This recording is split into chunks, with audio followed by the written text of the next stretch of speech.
protocolo ICI representa a convergência do rigor científico com a prática clínica no TEA, oferecendo intervenções baseadas em evidências.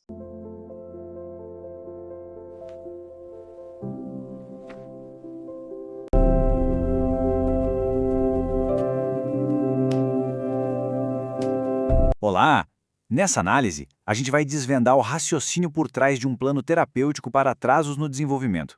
O objetivo aqui é entender como se constrói um roteiro clínico, não com base em achismos, mas em dados e numa sequência lógica, bem rigorosa de habilidades. Bom, vamos direto ao ponto de partida. Tudo começa com essa fotografia clínica, que é o resultado de uma avaliação chamada PEP-R. De um lado, uma criança com 4 anos de idade. Do outro, uma idade de desenvolvimento na parte verbal e cognitiva de apenas 1 ano e 4 meses. Essa diferença enorme, esse perfil irregular que nos obriga a criar um currículo sob medida, um que ataque diretamente essa lacuna. E aí vem a pergunta que guia todo o nosso trabalho. Como é que essa diferença nos dados vira um plano de ação? A resposta, definitivamente, não é tentar ensinar tudo de uma vez. É preciso seguir um caminho lógico, um passo de cada vez. E essa solução estruturada tem um nome, é a rota crítica. Pense na construção de uma casa. Ninguém começa pelo telhado, certo? Primeiro vem a fundação, depois as paredes do primeiro andar, para só então pensar no segundo. Na terapia, o princípio é exatamente o mesmo. Cada habilidade é um tijolo que depende do anterior. E essa rota crítica se divide basicamente nesses 4 grandes estágios. Primeiro, o estágio 1. A gente garante a base, a atenção, ficar sentado, contato visual. Sem isso, simplesmente não há ensino. Só depois que isso está sólido, a gente avança para o estágio 2, expandindo as habilidades de entender e de imitar. A partir daí, o estágio 3 adiciona complexidade e, por fim, o 4 refina tudo e já começa a preparar para as habilidades da escola. É uma cadeia lógica, não dá para pular etapas. Só que dentro desse mapa existe um ponto, um desafio específico que, se não for superado, pode travar todo o resto do progresso. É o ponto mais importante de toda essa jornada. E esse desafio tem até nome e número. Programa 4.3, que é o de imitar sons. Essa habilidade não é só difícil, ela é um verdadeiro nó no desenvolvimento da fala. Dominar isso é como virar uma chave que abre a porta para toda a comunicação vocal mais complexa. E veja bem, ninguém chega no programa 4.3 por acaso.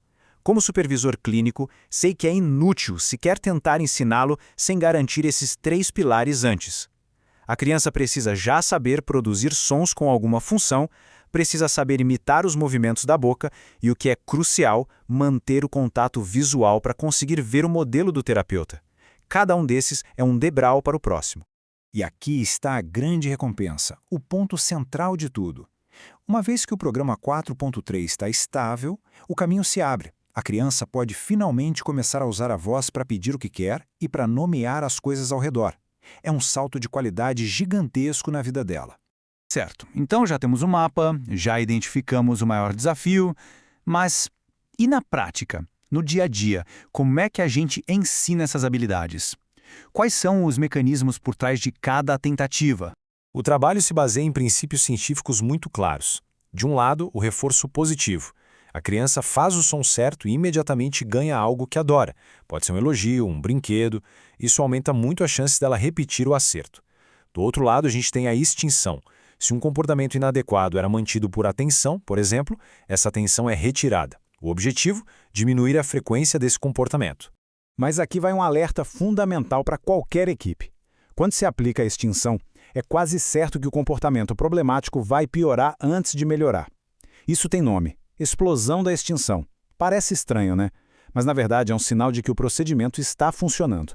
É essencial estar preparado para isso. Com todos esses processos acontecendo, a subjetividade não tem vez. A decisão de avançar, de manter uma ajuda ou de mudar uma estratégia não pode ser baseada em eu acho que melhorou. Ela precisa ser, e é, baseada em dados brutos. Cada tentativa conta. E este protocolo aqui mostra exatamente como isso é feito. Cada tentativa de ensino vira um código. A para um acerto independente, B para um acerto com ajuda e C para um erro. Essa folha de registro é o que permite ao supervisor analisar o padrão de aprendizagem. É com base nesses dados que se decide se o nosso gargalo, o programa 4.3, está finalmente estável ou se a gente precisa ajustar alguma coisa na ajuda. E claro, um plano tão detalhado, tão intensivo, não é executado por uma pessoa só. Ele depende de uma equipe perfeitamente alinhada, onde cada um sabe exatamente qual é o seu papel. A estrutura funciona assim. O supervisor clínico é o estrategista. Ele analisa os gráficos, os dados, ajusta o plano e treina a equipe. Já o cuidador, que pode ser o pai, a mãe ou um terapeuta aplicador, está na linha de frente, executando as centenas de tentativas diárias e, o que é fundamental, registrando cada uma delas com precisão. Um simplesmente não funciona sem o outro. E qual é o grande objetivo de todo esse esforço? É o que a gente chama de convergência desenvolvimental. Isso significa duas coisas ao longo de um ano. Primeiro, recuperar aquele atraso que a gente viu lá no primeiro slide.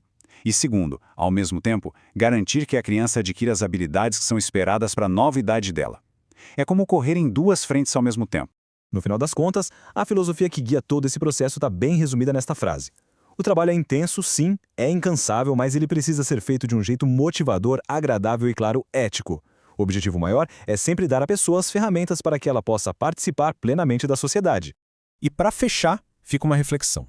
A gente acabou de ver um caminho todo estruturado, baseado em ciência, em lógica.